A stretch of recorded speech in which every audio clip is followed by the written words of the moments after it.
नोरमा group, जो सोचता है वो करता है। आपके अपने सपनों का आशियाना। नमस्कार, आप देख रहे हैं भारत लाइव और मैं हूँ शिवांगी। देखिए, बिहार की राजनीति में 24 घंटे के अंदर वो खेला हो गया है जिसकी कल्पना खुद बीजेपी के बड़े-बड़े दिग्गजों ने भी नहीं की होगी। अनुशासन और पक्की रणनीति के लिए जाने जाने वाली बीजेपी ने नामांकन के ठीक 24 घंटे बाद, जी हाँ, आप बिल्कुल सही सुन रहे हैं, सिर्फ 24 घंटे के भीतर ही अपने अधिकृत उम्मीदवार अभिषेक कुमार सिन्हा उर्फ अभिषेक बंटी का पत्ता साफ कर दिया और नीरज कुमार सिन्हा को मैदान में उतार दिया। कहने को तो ये एक पारिवारिक कारण बताया जा रहा है, लेकिन राजनीति में जो दिखता है वो होता नहीं और जो होता है वो आसानी से दिखता नहीं। तो आखिर ऐसा क्या हुआ कि दिल्ली से लेकर पटना तक फोन घनघनाने लगे? दर्शकों के लगातार मैसेजेस आ रहे हैं। हमारे संपादक नमन मिश्रा जी की खोज कर रहे हैं। नमन सर इस वक्त भारत से बाहर है, G3 कन्वेंशन में ग्लोबल इन्वेस्टर से मुलाकात कर रहे हैं, लेकिन बिहार के इस बड़ी राजनीतिक उठापटक के कारण हमें उन्हें वहां भी डिस्टर्ब करना पड़ रहा है। सीधे चलते हैं नमन सर के पास। नमन सर, आपका बहुत बहुत स्वागत है। देखिए, डिस्टर्ब नहीं करना पड़ रहा है। दरअसल देखिए, दर्शक जब भी मुझे खोजते हैं, जहाँ खोजते हैं मैं हाजिर रहता हूँ। यहाँ भी आया हूँ तो बिहार के लिए ही आया हूँ। जी। उज़्बेकिस्तान में एजुकेशन सेक्टर में बहुत सारी पॉसिबिलिटीज़ हैं, जिन्हें एक्सप्लोर कर रहा हूँ मैं। लेकिन हाँ, बात आपने सही कही कि ऐसे वक़्त पर वहाँ से आया हूँ। 4 दिन पहले मैंने पंचनामा में ये कहा था कि अभिषेक बंटी जो हैं उनकी उम्मीदवारी मुझे पच नहीं रही है। चूँकि हम्म। प्रशांत किशोर सामने हैं, प्रशांत किशोर बहुत बड़े चेहरे हैं। नितिन नवीन राष्ट्रीय अध्यक्ष भले हैं, लेकिन नितिन नवीन जब राष्ट्रीय अध्यक्ष नहीं थे, तब भी प्रशांत किशोर एक बड़े नेता थे। आज भी जी। प्रशांत किशोर के सामने पद में नितिन नवीन बहुत बड़े हो गए हों। लेकिन काबिलियत के हिसाब से अपने आप को प्रशांत किशोर ने ज्यादा साबित किया। हाँ, चुनावी रणनीति में प्रशांत किशोर कई बार पिछड़ गए हैं, लेकिन इस बार हम्म। वो खुद सामने से लड़ रहे हैं। ऐसे में भाजपा का प्रत्याशी बदलना नए कयासों को जन्म देता है। आप सही बोल रही हैं कि पारिवारिक कारण बोल रहे हैं, वो पचने वाली बात नहीं है। पारिवारिक हम्म। कारण नहीं है। ये सच है कि इनके पिता का चारा घोटाले में नाम है। उसमें जो 75 अभियुक्त हैं, उनमें से एक नाम इनका भी है। 3 साल की सजा सुनाई गई भी थी। सीबीआई ने 2001 से 2003 के बीच में 3 चार्जशीट भी फाइल की थी, उसमें भी इनका नाम है। लेकिन मजेदार बात ये है कि अभिषेक बंटी पारिवारिक जिन कारणों का हवाला दे रहे हैं, उसमें केवल एक ही पारिवारिक कारण समझ में आ रहा है, और ये भाजपा के इनसाइडर्स भी बोल रहे हैं कि जी। दरअसल हम लालू यादव और तेजस्वी यादव पर आरोप लगाते रहे हैं, और ऐसे में भ्रष्टाचार के उसी आरोप में एक और व्यक्ति जो उनके पिता बंटी के सम्मिलित थे या जिनका नाम आता है, उनको टिकट कैसे दे सकते हैं? तो मैं ये हम्म। पूछता हूँ कि इतनी बड़ी पार्टी जिसका राष्ट्रीय कैडर इतना मजबूत है, जिसका रिसर्च R&D इतना मजबूत है, जो सबसे दुनिया का बड़ी पार्टी है, उसने रिसर्च नहीं किया। उसने देखा नहीं कि उसके प्रत्याशी का बैकग्राउंड क्या है? और अगर उनके पिता ने भ्रष्टाचार किया भी अगर है, नाम है भी, तो क्या लालू यादव के पुत्र बिहार के उप मुख्यमंत्री नहीं बने थे? क्या जी। चारा घोटाले में लालू यादव के समानांतर नाम लिया जाने वाले जगन्नाथ मिश्रा के पुत्र नीतीश मिश्रा आज बिहार की राजनीति में मंत्री नहीं है? 2-2 बड़े विभाग उनके पास नहीं है? तो ये तो हम्म। दोहरा रणनीति हुआ ना। एक तरफ आप मंत्री बनाकर बिठाए हुए हैं एक व्यक्ति को, और दूसरी तरफ आप एक प्रत्याशी को इसलिए हटा रहे हैं ये कहकर कि उसके पिता का भ्रष्टाचार में नाम आया था। जी। यह दोहरी नीति है, यह विशुद्ध रूप से झूठ है, ये आईवॉश है। इससे बड़ा कारण इस समर में, इस राजनीतिक समर में है। मैं आपको साफ बताता हूं कि प्रशांत किशोर के सामने प्रत्याशी बनाए जाने को लेकर अभिषेक बंटी का फीडबैक लगातार आ रहा था। मुख्यमंत्री हम्म। से लेकर प्रदेश अध्यक्ष और राष्ट्रीय अध्यक्ष तक कोऑर्डिनेशन नहीं था। इस पूरे मामले में नितिन नवीन राष्ट्रीय अध्यक्ष बनते ही उन्होंने अपनी चलाई और हम्म। अपने हिसाब से अपनी प्रत्याशी को चुना है। राष्ट्रीय जी। अध्यक्ष अगर प्रत्याशी चुनता है तो गलत नहीं है। लेकिन इतने बड़ी सीट पर पटना जैसी शहरी सीट पर बिहार का राजधानी है, विधानसभा चुनाव लड़ रहे हैं। यहाँ समीकरण मजबूत है, इस बार ध्वस्त होंगे। भाजपा सब जगह से जीत कर आई और घर में हार जाए तो अयोध्या वाला हाल हो जाएगा, जी। उससे ही बुरा हो जाएगा। और प्रशांत किशोर को जो जो यहाँ से मिलेगा लिफ्ट, वो तो अनअज्यूमेबल है। हम्म। ऐसे में भाजपा बेचैनी में प्रत्याशी बदली है। ये सच बात है कि भाजपा को इस बात का कहीं न कहीं इल्म हो गया है कि ये लड़ाई बहुत कांटे की है। जी। पारिवारिक कारण, भ्रष्टाचार में संलिप्त होना या और कोई बात नहीं, बल्कि सीधे-सीधे संगठन में मैं 5-6 दिन से लगातार बोल रहा हूँ कि सम्राट चौधरी और संगठन के बीच में, सरकार और संगठन के बीच में जो एक ए और बी साइड चलाने की कोशिश हुँ, की जा रही है, पावर को डिफ्यूज़ करने की कोशिश की जा रही है या डिस्ट्रिब्यूटेड पावर देने की कोशिश की जा रही है कि सम्राट चौधरी की भी चलेगी और संगठन में उनकी नहीं चलेगी, सरकार में चलेगी। और संगठन में चलेगी इस अध्यक्ष की और सरकार में उनकी बहुत नहीं चलेगी। ये जो दो डबल मतलब प्लेटफ़ॉर्म वाली नीति भाजपा लेकर अलग-अलग राज्यों में सफल रही है, ये बिहार में बहुत सफल नहीं होने वाला है। मैंने कहा था, जी। अगर संगठन में सम्राट चौधरी का हस्तक्षेप नहीं होगा, तो संगठन के लोगों को फिर जगह सरकार में कैसे मिलेगी? हुँ, सरकार हुँ। बाकायदा इसके लिए विसूत्री बनाती है। अभी कल ही आपने देखा कि जदयू में कई नेताओं को खुलेआम पार्टी से पहले पद से हटाया गया, फिर पार्टी से भी छोटू सिंह को हटा दिया गया। जी, छोटू सिंह क्या बिल्कुल। है? छोटू सिंह एक ऐसे नेता है जो पटना के बहुत छोटे इलाके से अपनी राजनीति शुरू की है और मुख्यमंत्री नीतीश कुमार के साथ लगभग हर तस्वीर में, हर कार्यक्रम में नज़र आते हैं। क्यों नज़र जी, आते हैं? क्योंकि संगठन और सरकार के बीच एक कड़ी होती है जिसके पद भी उनको मिला विसूत्री में, तो वो उसका काम करता है, वो पॉलिसी मेकिंग में एक आवाज़ बनता है, जनता जी, की आवाज़। जो कि हर रिप्रेजेंटेटिव नहीं बन सकता, जो कि विधायक, सांसद उतनी माने मौजूद तरीके से आवाज़ नहीं रख पाते हैं और हर छोटी बात पे विधायक, सांसद को बोलने का मतलब समय भी नहीं होता है। तो कहीं हुँ, न कहीं हुँ। ये बात सच है कि बंटी का जो टिकट कटा है वह पूरी तरीके से संगठन में हुए विवाद की वजह से हुआ है। कोई कह रहा है कि उनकी शैक्षणिक योग्यताएँ जो है उसमें 10वीं पास जो उन्होंने लिखी है, उसमें समस्या है। तो कई लोगों जी, को हम जानते हैं, मुख्यमंत्री से लेकर पूर्व डिप्टी बिल्कुल। सीएम और सबके शैक्षणिक योग्यताओं के बारे में विवाद है। ऐसी बात नहीं है और भाजपा के कैंडिडेट का नामांकन रद्द हो जाए, ये तो मैं नहीं मानने वाला हूँ। जिस पार्टी पर पूरे देश में इलेक्शन कमीशन को के साथ खिलवाड़ करने का आरोप लगता हो, जिस पार्टी पर ये आरोप लगता हो कि वो इलेक्शन कमीशन को अपना हथियार बना ली है, उस पार्टी के प्रत्याशी का नामांकन रद्द हो जाए, ये तो हास्यास्पद है। जी, बिल्कुल। तो ये भी मुझे नहीं लगता वैलिड पॉइंट। फिर लोग कह रहे हैं कि एक और थ्योरी दे रहे हैं कि इनके ऊपर कई भ्रष्टाचार के आरोप हैं। कोई कह रहा है कि टेंडर ठेका का आरोप है। अपने जिसके जितने मन में बातें आ रही हैं वो तक लोग तो ये तक कह रहे हैं कि वीडियो वायरल है। अरे क्या वीडियो वायरल है? हुँ, आपने इसी समर में किसको-किसको टिकट नहीं दिया है? मैं विवाद नहीं करना चाहता हूँ, लेकिन सीतामढ़ी के पूर्व सांसद जो थे उनकी उनकी कैसी वीडियोज़ वायरल हुई थी। उसके बावजूद जी, वो चुनाव लड़ के जीते हैं और अमित साहनी जी ने तो ये तक कह दिया है कि मेरे मित्र सुनील पिंटू, हैं? तो आप इन बातों को जस्टिफाई नहीं कर सकते हैं। आप ये नहीं कह सकते हैं। देखिए, नितिन नवीन जी चाहते हैं कि ये पूरी सीट उनके पुश्तैनी अधिकार में रही है, आगे भी उन्हीं का आदमी रहे। कल राष्ट्रीय हुँ, अध्यक्ष वो नहीं रहेंगे तो उनके परिवार से कोई या वही पुनः विधायक यहाँ बने बिहार में आगे चल के मुख्यमंत्री बनने की कोशिश करें। देखिए नितिन नवीन की भी इच्छा मुख्यमंत्री बनने की है, पार्टी संगठन में कई लोगों को इच्छा बनने की मुख्यमंत्री है। सबको लगता है अब राष्ट्रीय अध्यक्ष है तो बात अलग है, लेकिन सबको ये लगता है कि सम्राट चौधरी नॉन डिजर्विंग है। जी, समस्या ये है, सम्राट चौधरी से सबको दिक्कत है, मैं शुरू से बोल रहा हूँ। सम्राट चौधरी के आगे बढ़ने से जो बेचैनी इन लोगों को हुई है, उसकी वजह से संगठन में एक रिफ्ट पैदा हुआ है। भाजपा पहले से भी गुटबाजी करती रही है, लेकिन इस बार गुटबाजी चरम पर हो गई है भाजपा की। और ये हुँ, प्रत्याशी चयन में अब हुआ क्या? अभिषेक बंटी के समर्थन में संगठन से बहुत लोग नहीं खड़े हो रहे थे।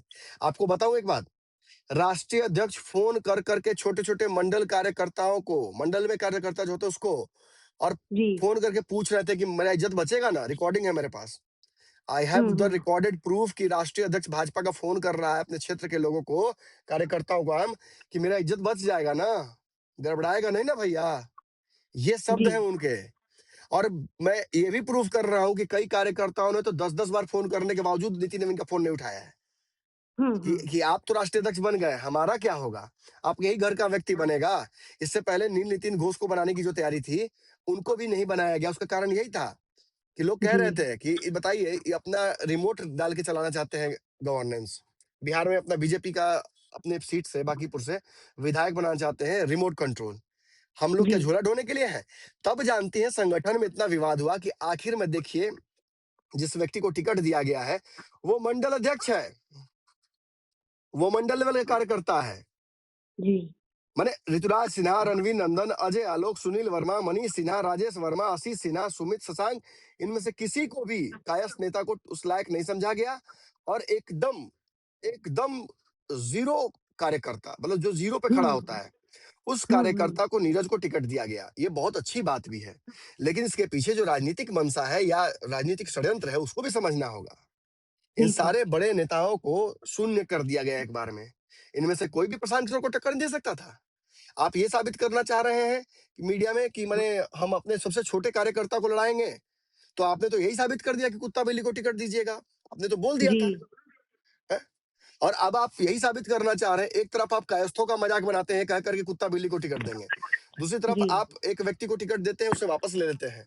फिर आज ऐसे व्यक्ति को टिकट आपने दिया जो लड़ाई में जैसे ही आता है, देखिए, ये सच है कि वो जीत रहे हैं, चांसेस है कि हम्म। नीरज जीत जाएंगे, लेकिन ये भी सच है कि नीरज के से ज्यादा माने मजबूत प्रत्याशी बैठे रहेंगे घर, और वो मदद नहीं बिल्कुल करेंगे नीरज की। ये सच्चाई है। बिल्कुल सर। सब चाहेंगे कि भाजपा के लोग चाहेंगे कि अब हार जाएंगे नीरज, ताकि अगली बार पार्टी को भी औकात समझ में आ जाए और ये भी समझ में आ जाए कि किसी बड़े कार्यकर्ता को लड़ाना चाहिए था। जी। ये शेर के पास सामने मेमना फेंकने वाली स्थिति है। नॉट दैट कि I am hmm. Taking anything away from Neeraj. Neeraj Mandal कार्यकर्ता है, वो बहुत मजबूत कार्यकर्ता है। वो विधायक बनेगा तो ज्यादा लोगों के लिए काम करेगा, वो उपलब्ध रहेगा। लेकिन चुनाव केवल उपलब्धता और जन सुलभता पर नहीं लड़ी जाती है। आज के चुनाव में रणनीतियां बहुत होती हैं, कई जी दांवपेच होते हैं, उनको समझना होता है। और संगठन में आपसी लड़ाई की वजह से इन्होंने बांकीपुर सीट पे इतना हल्का स्थिति उत्पन्न कर दिया कि अब राजद एक तरफ मजाक उड़ा रही है और दूसरी तरफ प्रशांत किशोर लगातार ये कह रहे हैं कि अब तो जीत हो गई, अब तो हमारे पास जी कुछ जी बिल्कुल। कहने के लिए नहीं है। प्रशांत वो किशोर ने एक तरीके से दावा कर दिया कि वो चुनाव जीत रहे हैं। उनके लोगों ने ये तक कह दिया कि अब लड़ाई रही ही नहीं। और जी वो तो इस कह वजह रहे से हैं ये कि वो लग रहा है डर कि से भाग गए वो। जी बिल्कुल, ये कह रहे हैं कि डर से भाग गए, और इसमें सच्चाई भी है। हम्म। बंटी जो है, उनके खिलाफ तो अभी रणनीति शुरू ही की थी और बड़ा प्रेस कॉन्फ्रेंस करने वाली थी चंद्रशुराज। उससे जी एक दिन पहले पत्रकारों में से किसी ने जानकारी दे दी भाजपा को। प्रशांत किशोर भी तो कच्चे खिलाड़ी है ना अभी। प्रशांत किशोर जी। ने प्रेस कॉन्फ्रेंस से पहले तमाशा मचा दिया पत्रकारों को फोन कर करके कि हम प्रत्याशी के खिलाफ भाजपा के जबरदस्त हमको सबूत मिल गया है, ये है वो है।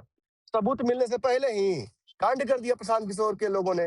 किसी पत्रकार ने जी उनके करीबी फोन करके बता दिया, और बता दिया तो बिल्कुल। भाजपा ने एन मौके पर प्रत्याशी बदल दिया। हालांकि this to cell benefit Prashant Kishor. हम्म। क्यों? प्रशांत किशोर बिल्कुल। क्योंकि आप जैसे ही प्रत्याशी बदलते हैं, आप 100 कारण दे दीजिए उसके, लेकिन ये सच है कि प्रशांत किशोर और उनकी टीम इसे इस तरह से इस्तेमाल करेगी कि देखें, डर के मारे भाग गया ना।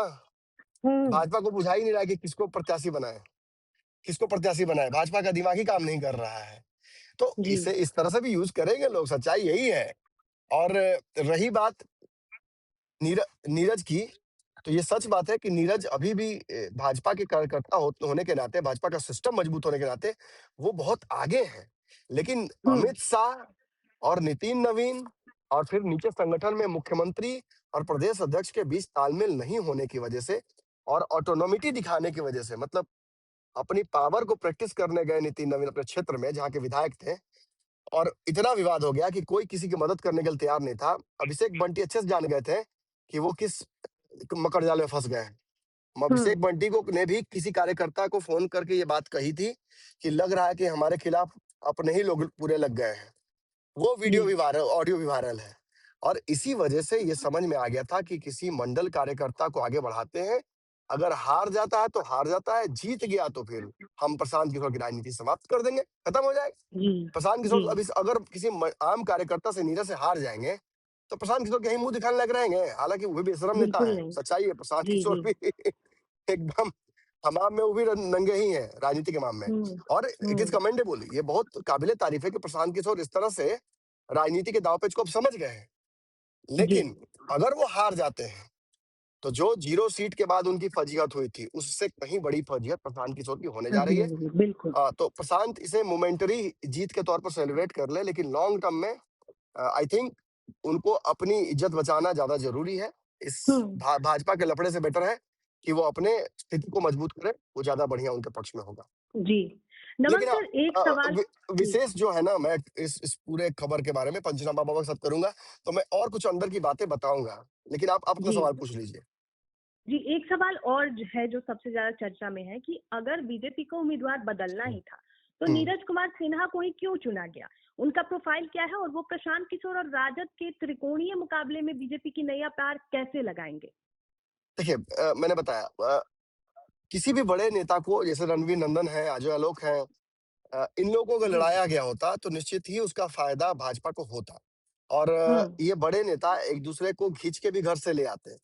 अजय आलोक को मिलता तो रणवीर नंदन को पकड़ के लाते, रणवीर नंदन को मिलता तो अजय आलोक को पकड़ के लाते। नीतीश जी। कुमार भी उपलब्ध होते, चिराग पासवान, बाकी सब लोगों को लाया जाता। बिल्कुल। लेकिन नीरज कुमार जैसे युवा कार्यकर्ता के लिए, जिसकी शादी तक नहीं हुई है, जो कागज पर तो पहला कागज जो आया उसमें हिसाब से तो 12 साल में भाजपा ज्वाइन कर लिया था। तो हम्म। ऐसे कार्यकर्ता के लिए सारे नेता एकजुट हों, इसकी थोड़ी मुझे लग रहा है कि उम्मीद है। बिल्कुल लेकिन सर। लेकिन अब इज्जत अ, यहाँ पर दांव पर केवल नितिन नवीन का नहीं लगा हुआ है। अब अमित शाह की इज्जत दांव पर लग गई है। समस्या ये हो गई अब। जी। ये आपसी घिचपिच की वजह से स्थिति ऐसी जगह आ गई कि अब भाजपा की इज्जत दांव पर लग गई है बांकीपुर में। चुनाव जी। हार गई भाजपा, यहाँ से किसी भी कारण से हारे, तो ये सच बात है कि भाजपा का पतन यहाँ से फिर शुरू हो जाएगा। कुछ राज्यों में भाजपा को फिर स्थिति डवाडोल हो जाएगी यहाँ से। अभी तो भाजपा जी। प्रचंडता पर थी। सच बात है, इसके ऊपर भाजपा जा भी नहीं सकती थी, ये तो पैरामाउंट था हम्म। ना। हम्म। अब सारे राज्य जीत गए, बंगाल तक में सरकार बना ली, अब इसके ऊपर ऊपर नहीं आ सकते, नीचे ही जाना है। और नीचे जाने की जी। शुरुआत बांकीपुर में एक तरीके से कर दी है प्रशांत किशोर ने, अगर जी जाते हैं तो यही मुझे जी। लगता है। जी, बहुत-बहुत शुक्रिया, नमन सर। तो दर्शकों, बांकीपुर की चुनावी बिसात अब मोहरे पूरी तरह बदल चुके हैं। 24 घंटे के भीतर उम्मीदवार बदलना ये दिखाता है कि इस बार लड़ाई कितनी कांटे की है। एक तरफ बीजेपी का संगठन और उनका नया चेहरा है, तो दूसरी तरफ प्रशांत किशोर की आक्रामक जमीनी रणनीति और बीच में आरजेडी का अपना समीकरण। अब ये दाव मास्टर स्ट्रोक बनेगा या भारी पड़ेगा, इसका फैसला 30 जुलाई को बांकीपुर की जनता अपने वोट से करेगी। तो इस पूरे उठापटक पर आपकी क्या राय है? क्या बीजेपी ने उम्मीदवार बदलकर सही किया है? कमेंट बॉक्स में हमें जरूर बताएं। अभी के लिए इतना ही। देखते रहिए भारत लाइव। आपके सपनों को हमने सजाया है, ई होम्स पैनोरमा को हमने बनाया है। ई होम्स मेरा एक सपना था जिस पे मैं पिछले 4 साल से काम कर रहा था। हमने जो बनाया है वो सबने है माना। ई होम्स पैनोरमा में हो आपका भी आशियाना। और फाइनली हमने 2021 में इस प्रोजेक्ट को लॉन्च किया। बहुत लोग अप्रिशिएट कर रहे हैं कि पूर्णिया जैसे शहर में, बिहार के, एक तो बिहार की बात करें उसमें भी पूर्णिया जैसे छोटे जगह में इस तरह का लाइफस्टाइल देना, ये सुन के हम लोगों को बहुत अच्छा लगता है। ई होम्स में हमने कुछ और भी किया है, जैसे हम जिस जगह में रह रहे हैं हमारे फैमिली सिक्योर हो, उनको सिक्योरिटी का ध्यान में रखा है। आपकी सुविधा और सुरक्षा आपके लिए खास है, ये आपका विश्वास है। इसमें आर्टिफिशियल इंटेलिजेंस का 7 लेयर सिक्योरिटी का हमने इस्तेमाल किया है। लस ग्रीन कैंपस को बनाया है। यदि हमारा बाउंड्री वाल है तो वो वर्टिकल गार्डन है। ये जितनी भी फैसिलिटी होता है एक इंटरनेशनल टाउनशिप में, ई होम्स है, ये हम लोग विश्वास नहीं कर पा रहे हैं। जो भी हमारे मित्र दोस्त या जो भी हमारे बाहर के बाहर आते हैं तो हम लोगों को बहुत अच्छा सुनने को मिलता है और बहुत अच्छा क्रेडिट मिल रहा है। वो सारा हमने सिर्फ एक बिल्डिंग नहीं बनाया, हमें एक बहुत अच्छा लाइफस्टाइल दिया ई होम्स में, और मेरा एक सपना था जिसको मैं आज फुलफिल होते हुए देख रहा हूँ। ये आपका आवास है। ई होम्स पैनोरमा में अब आपका निवास है। E homes panorama, luxurious lifestyle redefined. Panorama group, जो सोचता है वो करता है। अगर ये वीडियो पसंद आई और वह बिहार के राजनीति और बिहारियत से सरोकार रखेनी तो सब्सक्राइब बटन दबा के चैनल के सब्सक्राइब कर ली। ओजे एगो घंटी बा, ओकरा बटन दबा देला से कुल सटीक और मारक खबर रुआ मुफ्त में मिल जाई। अगर रुआ पत्रकारिता के हमनी के नया प्रयोग में सहयोग कर चाहतानी तो ज्वाइन बटन दबा दी। पेटीएम नंबर नोट कर ली 9386816700।